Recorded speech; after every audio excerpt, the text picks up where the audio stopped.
Hi everyone, in this video I'm going to show you how to replace the gadget that supplies your 12 volt accessories and charges your battery when you're on a hookup.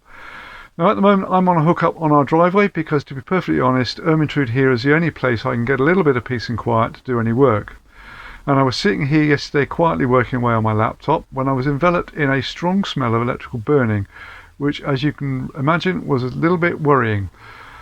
But on a bit of investigation later, I discovered that I wasn't getting a 12 volt output from the aforementioned gadget. So I thought, oi, that's a very good opportunity for a video. So here goes. Oops, nearly forgot the most important thing, and that's to ask you to subscribe. I'll be ever so grateful. Just click on the little icon somewhere down here on the bottom right of the screen. Thank you.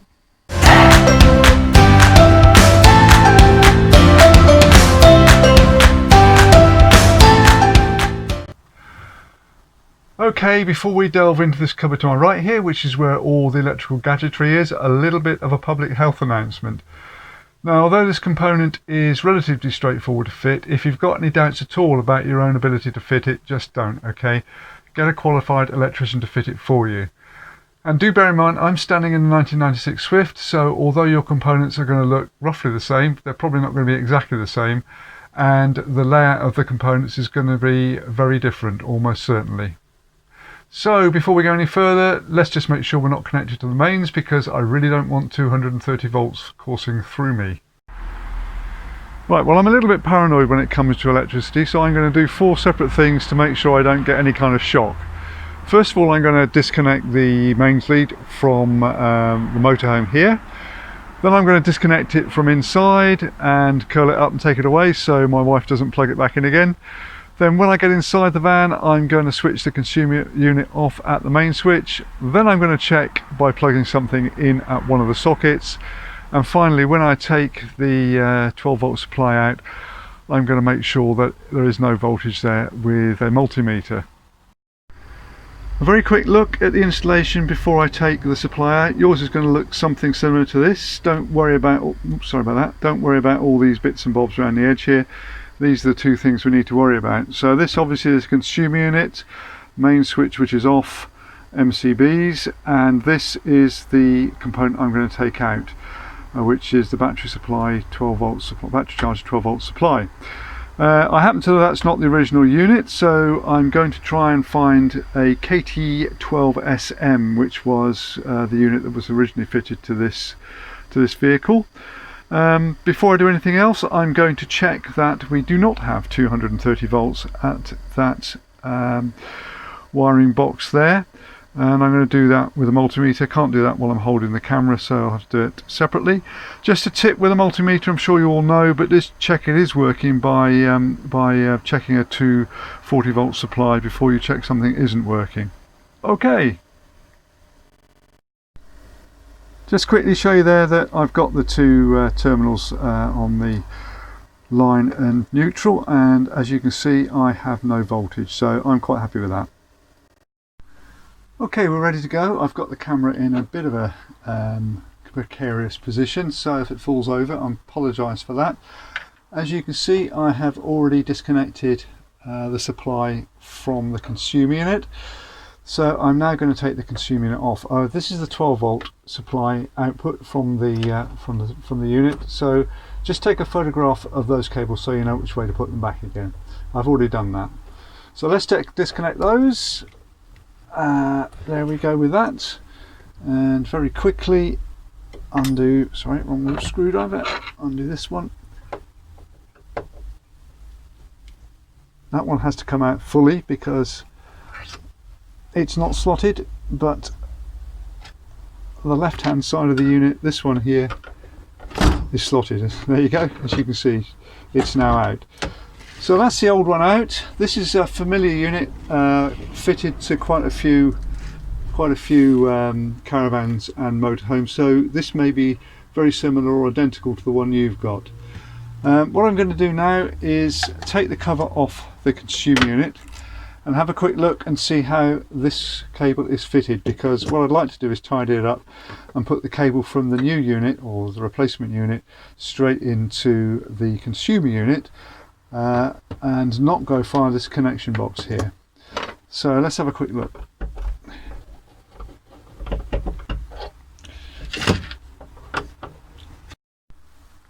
Right, as you can see, I've taken the cover off the consumer unit, and I've come to the conclusion it's just going to be too much of a hassle to take the MCBs out and take all the other connections to the bottom of the MCB out and connect the 12 volt supply directly. So I'm going to carry on with the way it was wired up before, in other words through the junction box here.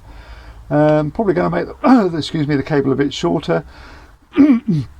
But otherwise that's the way it's going to be. So I'm now off to the very good Devon Caravan Recyclers, which is just up the road from us, to see if I can get the originally fitted KTSM12.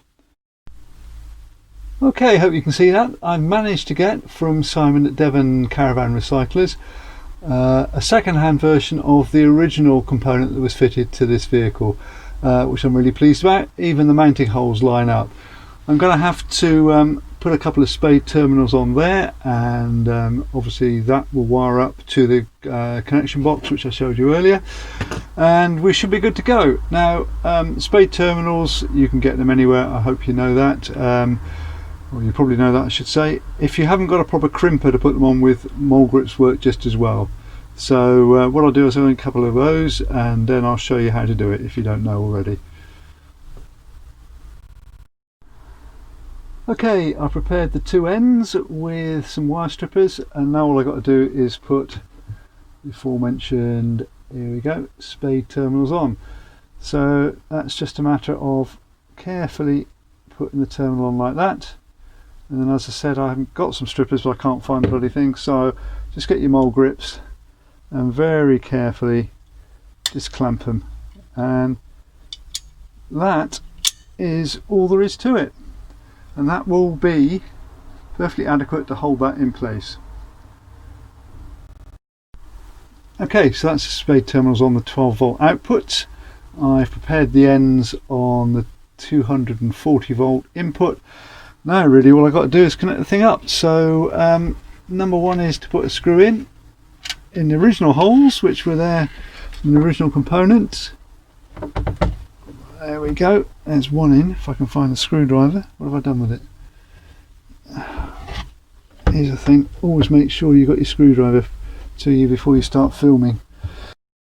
Now armed with the correct screwdriver, let's get this screw in without it falling. There we go.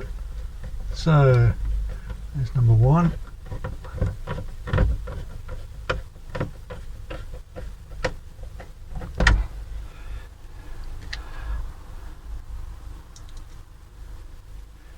Number two. Right, that's number 4 in there. So now I'm connected up, which is great. Okay, when it comes to junction boxes, I like to remove the little brass scrub screw completely, because I think it makes for a better connection than trying to shove the wires underneath a partially removed screw. As you can see, I've already done the live and the earth, just got the neutral to do, so let's get on with doing that and putting the cover back on. And as you can see over here, I focus. I haven't yet connected up the 12 volt supply because I want to check that I actually have got a 12 volt supply there. Okay, as I said, the unit's on the wall, so let's switch it on.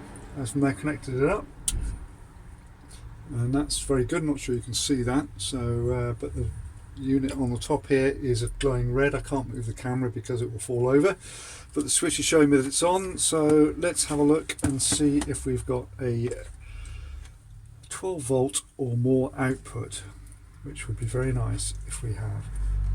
And sure enough, can you see that? Don't know whether you can see that, but I have got 13 volts, so I'm happy with that.